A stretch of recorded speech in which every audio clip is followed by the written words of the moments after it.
bata pa si Angelica, kilala ko na siya kasi lumalabas siya sa TV, sa mga pelikula. Cute na bata, mukhang angel, bagay yung pangalan. Di ba? Hindi lang nila alam, no? Si Angelica noon, hindi ko naman sasabihin na parang iba na yung persona niya. Pag ini-interview mo, marami na siyang nasasabi. Yes. Magkatapat yung comedy show natin. Oo. Sila yung Banana Split, kami yung comedy bar. Balita ko, meron kang sinabi. Ano sinabi ko? Sabi mo, ba't pinapaganda yan? Sabi mo daw. Narinig ko lang, ba't nagmamaganda yan? Ba't nagmamaganda si Uge? Ikaw daw. Oo, nabalitaan ko.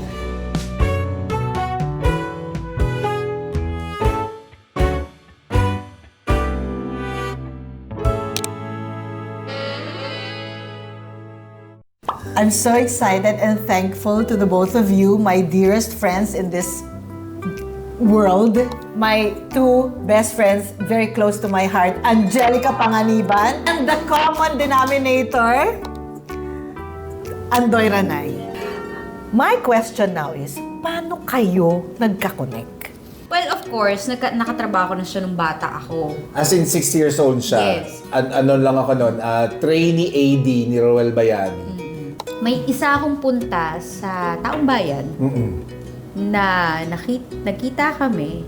Sinabihan mo ko, ang masaya ka ha, hanggang ang ora mo. Yes.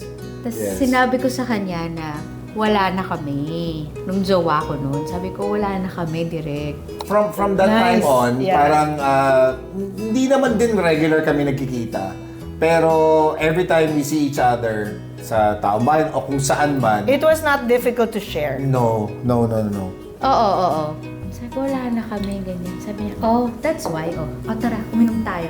Hindi ka na tumatakas ngayon. Correct. Ganun, Kasi dati lang ako tumatakas. sa pag-inom nun. Bakit kami naging close ni Angelica? Kailan kami nagkaroon ng connection? Kailan kami nagkaroon ng introduction sa isa't isa? Tapos nagkasama tayo sa Once Upon a Time. Yan. Ang role ko parang yung sa Little Mermaid, si Ursula. Hindi yun Once Upon a Time. Ano yun? Comics. Comics! Yun. Tama. Bilang tahimik na tahimik siya, hindi siya sumichika sa amin. So tayong dalawang tawa ng tawa. Tapos parang yung, tingnan mo si Angelica, mukhang tanga. Yung parang gano'n, di ba? Yes. Yung di nagsasalita, mukhang tanga. Nandun lang sa tabi ng bato. So yun yung first encounter ko sa kanya. So ba't ko naman siya chichikahin? Ayaw naman niya magsalita, di ba? Second encounter, co-host kami ni Pokwang sa At Home Ka Dito. Tapos, meron kaming episode doon na pupunta kami sa isang bahay ng celebrity. Tapos, i-make up namin. Dinadress up niyo yung bahay. Yes! Napunta kami sa bahay. Past is past, by the way. Napunta kami sa bahay or unit ni Derek. So, wala si Derek doon. Nasaan? Nandun, nung una, parang hi, hello, ganon. Pero kailangan niyang umalis. Di ba? may Ganon work. yung Yes, may work siya. May work or may Busy siya. sports. May sports, commitment. Baka yung frisbee. Frisbee. Parang frisbee. So, ang naiwan yung girlfriend na wala ring kibo. So, kami ni Pokwang, parang machichikahin to. Parang ang lamya, Tas ang ang haba ng bait, buhok. tahimik, nasa ibabaw ng kamay. Tahimik lang siya. Paano ba ito? Iusog ba natin siya? Third encounter, here comes the bride. Ang concept ng pelikula, mag-soul swapping. Yes. Siya ang kaswap ko. Siya yung bride. Ako yung ninang. Tama. Okay. Doon sa ninang, tama. Okay. Ang schedule natin, Day, 10 a.m. 12 na wala pa yung Angelica Panganiban. Ay! Umiinit na yung ulo. Wala pa. Pero true story yan. Oo. Hindi ko yan makakontest. Dadating ba? Dadating? Sa South po kasi nakatira. Okay na traffic. Mag-aalauna na. May bituka na yung mga hininga namin. Dahil hindi Ba't hindi kayo kumakain. kumakain kasi? Hindi, may pagkain naman, I'm sure. Pero, para lang intense yung, yung suffering niya. Oo. Dumating, bagong ligo, mabango, maganda. Tapos iba yung glow. Yung, sorry, tawa ng tawa, wala naman nakakatawa. Sorry. Tapos, nagpaliwanag si Direk. Ang galing. Kuha agad. Nung nagkaroon ng konting aktingan, kuha agad. Magaling eh. Tapos, late ka. Nabanggit ko naman late ka, Angela. Sorry. Kasi, hindi ko masasabi. Sabi niya.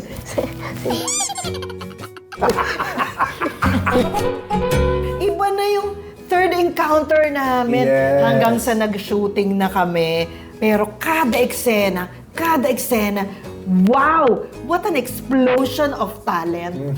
Tapos nung sinapian na siya ni John Lapus, when they did the scene, appear. Hindi na uso yan. Wisik-wisik na lang. Tignan mo ang beauty ko. Tataas ang kilay mo. Oh my God! Instantly, Angelica Panganiban, an icon. Icon. May kwento ako dun sa araw na yun. So, first call yung eksena niya. Tapos nagulat ako, sabi ko, Ate Uge, anong ginagawa niyo dito? Parang, kasi syempre nakita mo yung call sheet na Wala pa meron sila. na siya hapon. Siya, kasi hindi ko siya napansin dun sa umaga. Sabi ko, anong ginagawa mo dito?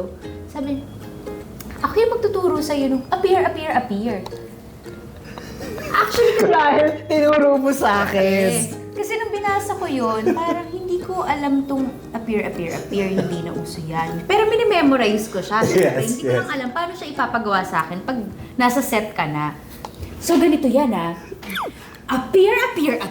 Hindi na uso yan. Wisik-wisik na lang. Masdan mo ang beauty ko. Tataas ang kilay mo. Sure. Sabi ni Direk Chris, yung mo, gawin mo mwah. Tapos yung check, ikot mo yung ulo mong pag ganon. Ginanong ko pa yung nung pintuan. Pa! Yes! Tapos ginanong ko pa. Hinampas mo ng hits. Appear. Doon yata. Hindi na uso yan. Doon nabasa yung But to continue, during the shooting, we were not yet close. We became closer during the promo. the promo. Because yung promo, nagkakaroon kami ng chance mag-usap sa dressing room.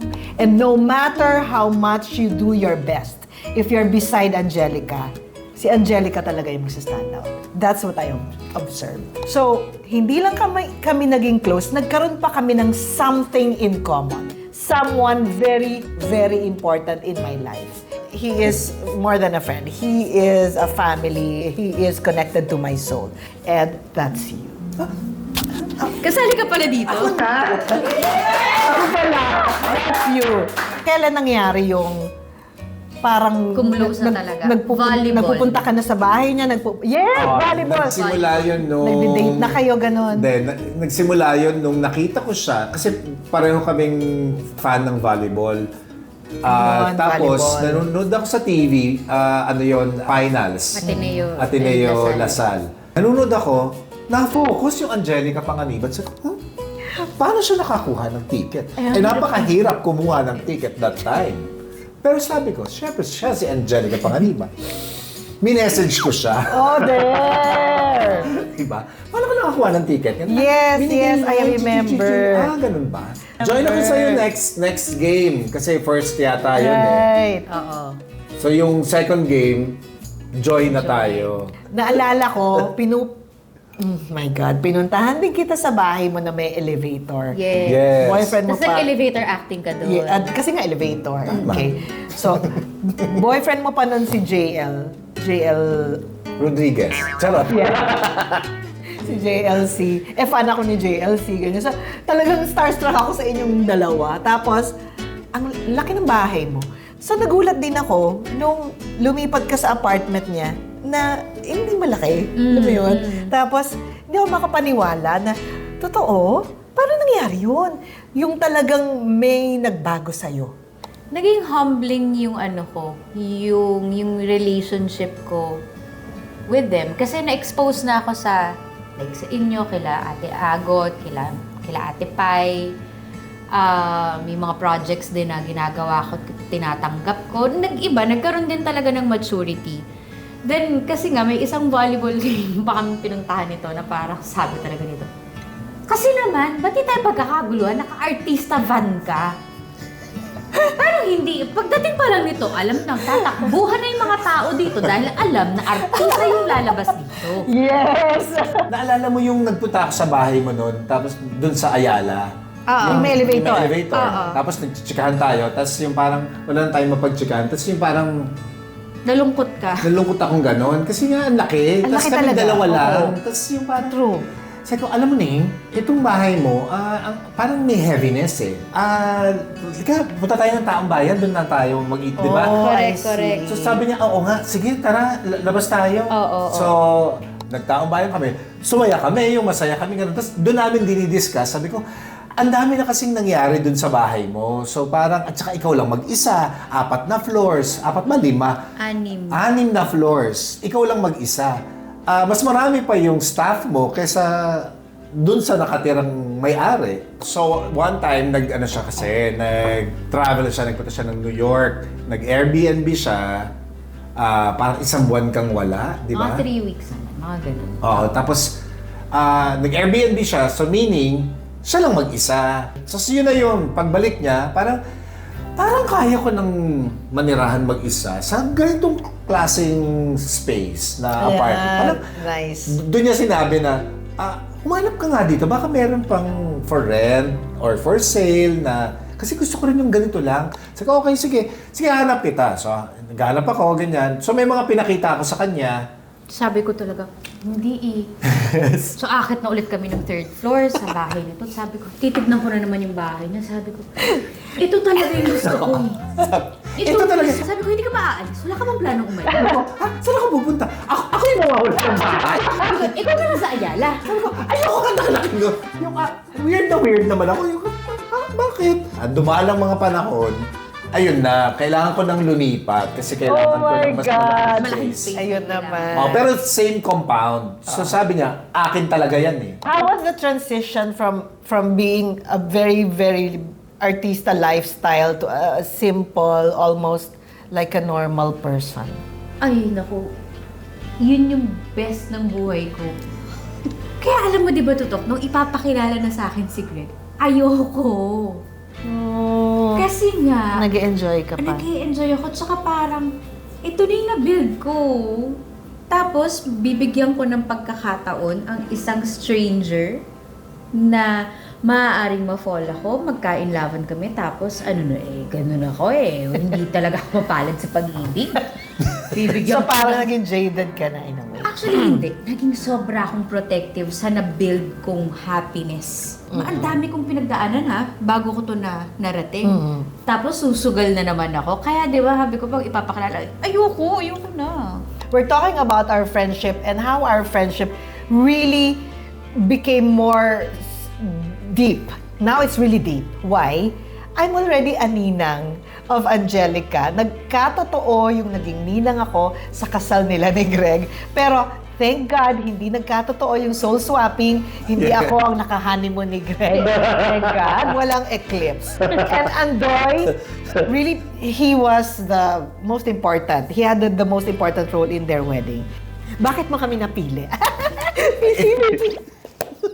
Nung nasa Subic kami, nandun ka din, nasa Bataan ka lang. So, isa ka sa mga pinupuntahan namin ni Andoy, isa ka sa mga unang nakakilala kay Greg na, Diyos ko, Tutok! Diba? Pandemic. So, Yes, ganon. yes. So, oo, pandemic yun. So, nagbo-boat kami papunta sa'yo sa Bataan. Na hindi ko pa alam na buntis na ako nung nakita tayo. So yung mga significant moments, lagi kaming nandun. Kumbaga. Oo.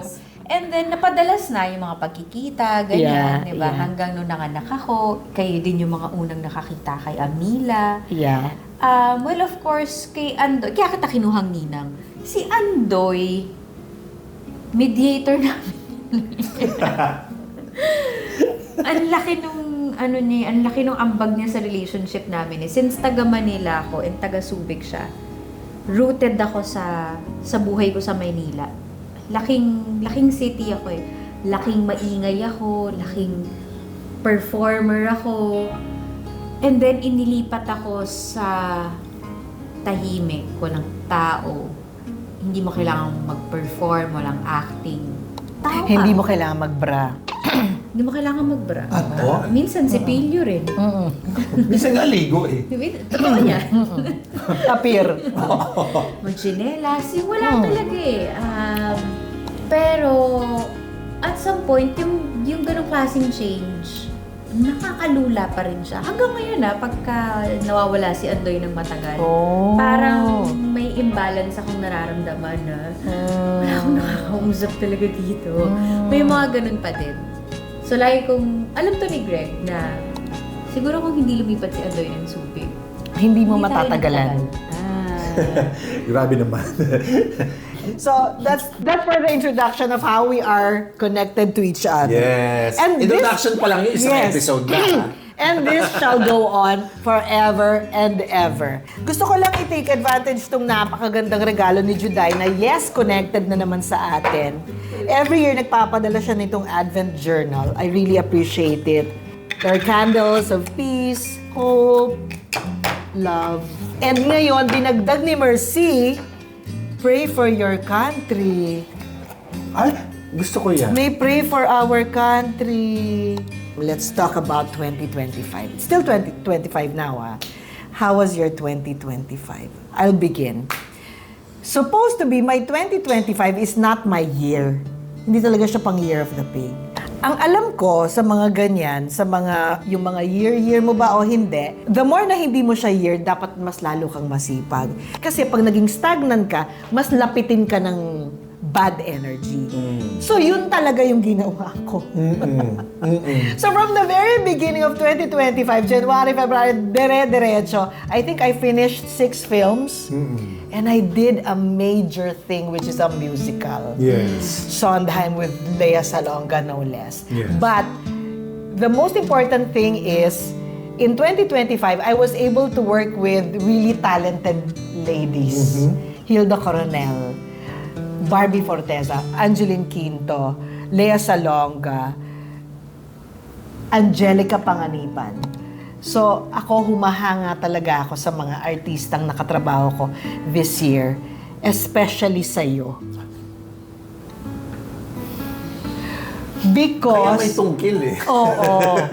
Ang ganda ng finale ng taon ko. So that's my 2025. How's your 2025? Oh my God. Oh wow! Cheers! Cheers! Diyos ko, challenging. Very challenging kasi Sa anong aspeto? sa aspeto ng TV project, dahil late na siya dumating, wala since July of last year. So you're saying you were financially challenged. I was financially challenged, and also yung bang hindi ako nagte-taping, nasa Subic lang ako, yung gano'n. Nandun lang ako sa bahay, nagluluto, yung hindi Na-enjoy mo naman. sobra ko namang na-enjoy. Pero Sobra kailan ka talaga. kinabahan na parang wala pa akong ginagawa? Nung wala na siyang pera. Nung nawawala na ako ng savings, di ba? Kasi syempre, may savings ka, doon lang pumapasok yun, di ba? Kaya ako nag-theater.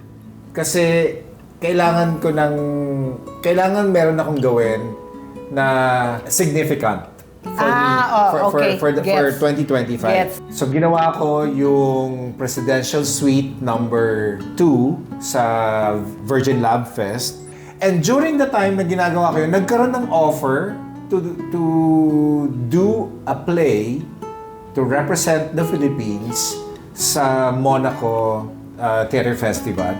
I went there to represent the Philippines para doon sa theater festival. And theater, yung where my roots are, yung ganon, yung parang, so punong-puno ako artistically, yung kaluluwa ko, ganyan. Pero yung bank account ko kulang eh. So parang, Lord, okay naman to, okay na to, no? Na-define ko na ang 2025 ko, art. Pero penging money. Kasi may bills to pay, di ba? So, binigay naman. Sinabihan na ako na may gagawin kang project, airing pa hanggang ngayon. Roja, yes. Yun, nagpunta ako ng Roja, nag-taping kami. So parang hanggang ngayon yung pagod na ako dun sa shoot namin kasi action eh. So exciting. And nagkaroon pa ng another significant news na may gagawin na naman akong play sa Idea First. Idea First Live. Yes. About us, but But not not about us. So tuloy-tuloy ang theater. Tuloy-tuloy siya. Tuloy-tuloy. At tuloy-tuloy din Ikinalok ang ako. chika natin. Oo, kahit na lumayas. Oo, okay lang yan. Anong masasabi mo ngayon sa lagay ng bank account mo? Okay na ba? Malapit na. Malapit na po makarecover. Malapit na. Konti na lang. Konti na lang. I'm sure gusto namin marinig, kamusta yung 2025 mo? Kailangan bumawi sa akin ng 2025 eh. Kung dinare mo yung PETA, dinare ko yung 2025. I dare you, bumawi ka ngayon. 2024 was really tragic Oh yes. Yes. because namatay nga si Mama, di ba? Namatay si Mama. Parang that's it eh. Hindi ko na kailangan ikwento pa yung iba yung... Yeah. Yun na yung tatatak sa taon mong yun. Yeah. True. Kamusta yung pag-handle mo doon? Hanggang ngayon, naiiyak pa din ako. Especially pagka may mga magagandang nangyayari sa buhay ko, naiiyak ako. Kasi yung mga mahal natin sa buhay, we share the good news palagi sa kanila, di ba? Yeah, share, yeah. So, pagka may mga ganun, like this, yung mga ganitong moments ng buhay ko na alam ko na magiging proud siya, alam ko na nakagawa ako ng theater, hindi niya napanood, na may ginawa akong something new and I challenge myself, ha? Wala siya, hindi niya yun na-witness. So, para siyang heavy stone na dadalhin mo sa buhay mo, but dahil dala-dala mo siya, yung heavyweight na yun, eventually masasanay kang dala mo siya. Mm-hmm. Hindi siya gagaan, pero masasanay kang dalhin siya. So parang may pakiramdam ka kahit papano na it's getting lighter. Yeah. So ganun ko, actually yun yung pinaka nag-apply sa akin. Sa lahat ng advice na nakuha ko, siya yung pinaka nag-work. Yun, and binubuhay ko siya sa pamamaraan na ginagalingan ko bilang nanay sa anak ko eh. Gusto kong mabuhay yung kung paano din naman ako naging maayos na tao dahil sa kanya, dahil sa guidance ni Mama sa akin. Mm-hmm. Na naniniwala ako na hindi ako perfect, may mga failures ako, may mga moments na hindi ako proud sa buhay ko. But naniniwala talaga Lahat ako naman na tayo. hindi ako napariwara in fairness to me. Hindi. Dahil sa nanay ko. Exactly. And you're doing a great job raising Amila. Yes! Cheers. My goodness. Oh my God, Nino!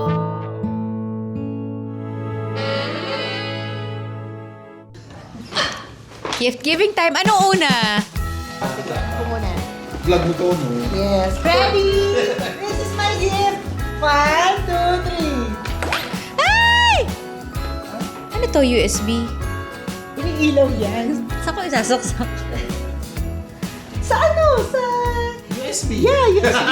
Tapos, ilaw lang siya. Yes, ilaw lang siya. Ah, talaga? Yes. Kasi, Kasi ilaw. Ba't kayo nagdududa sa gift ko? tsaka para hindi kami yan. masaya. Ready? Yes, go! Go! Ah, Gina mo! Something useful for the kitchen! Oh, so yan. Oh, meron ako. Bakit? Nagbigay ng Ajinomoto si Andoy, ah. Andali. Ito, something na magagamit natin sa bahay natin. Para sa inyo. Yes. Excited na kayo? Ready? At saka congratulations sa kembak mo! Panglinis ng kubeta! Thank you po! Thank you naman sa mga sponsors mo! Thank you, Sir Marcel. Thank you so Pwede mo na maging influencer, ha? Oh, ikaw na ulit. Cable kayo. Cable, yes. Tapos, Ready? And Okay. 1, 2, 3. Okay, go! Oh! Lavand. Oh, sa pang drawers, pang cabinet. Yes. Lavender. Oh, sineryoso ko ta. Oh, poster. Ganda. Cute! Ay, gusto mo to? O pink? Akin na lang. Gusto mo. Balik mo sa akin. Yay! Gusto ko yan eh. Gamit ko kasi yan sa bahay eh. Yes, meron kayo. Ay, gusto ko to! Bakit yung dalawa? Ang bagal mo eh. Isa tayo, syempre, di ba? Gift na niya yan eh. Gagamit kang pink? Hello. Ano pa ba? Pang-apat na tayo. Ito, kailangan niyo to. Asin? Pin, pampaswerte! Pampaswerte. Yes! Aminat, Yes. alat yan, Yes. diba? Yes, yes. Oh, ito, something for arts and crafts. Yes. Oh, tig-isa kayo sa ginawang mga arts ni Amila. May mga drawing yan siya dyan. Nakoloran na niya yung iba dyan. Ayan. Oh, kailangan nyo to. Ano to? Mga dried Mushrooms. mushrooms. Sige. Something classic. Sabi mo yan, di ba? Oh, Hansel. Ang sarap! Ito kailangan nyo talaga. Ay, gusto ko to. Ito gusto ko to. Sage. Ang ganda! Thank Yeah, you. galing to sa France. And, okay, something classic. Face mask. There you go! Kailangan ko to. Yes, we have completed our gifts. 2025 is a milestone for me because I started vlogging. Yes. Tama. And with you beside me, I would like to unbox. Ha? Sabi ko na eh. Oh my God! Congratulations! Sabi ko na. Naghihintay lang talaga ng moment. Oh my na God! Kayo yung kasama ko. Kakarating lang niya nung isang araw. Talaga ba? Yes. Ang saya naman yan. Ngayon ko lang talaga siya bubuksan. As in. Okay, totoo naman po. Sa YouTube siya galing. At eto na po siya! Ay, ang saya naman. Thank you so much. Thank you. Thank you. Totoo nga. My Oo. God. The Eugene Domingo Channel! Thank you sa mga followers mo. Yes, I would like to thank all of you, yung mga subscribers, yung mga naliligaw, yung mga nag-aabang na, yung mga nahook na. Damang-dama nyo naman din talaga yung drive ko at yung interest ko at saka yung excitement ko na makapag-upload for you at ma-share sa inyo lahat ng mga nangyayari sa buhay ko and to share with you, you know, the goodness of my life para naman may hope para sa lahat, di ba? Hindi naman yung parang lagi lang tayong nega. I mean, it's not too late. You can try everything. Walang age limit. Totoo. Diba? So, the Eugene Domingo Channel really want to thank you all. I want to thank all of you and thank you. Thank you. Thank you. Thank you. Kung ano man ang naging resulta ng pelikula namin today, because na-showing na tayo, para sa akin, nakuha mo man ang trophy o hindi, Best Actress, ikaw yun. She is. Thank you, 2025. See you 2026. Cheers! Yes! Cheers! Cheers! Cheers!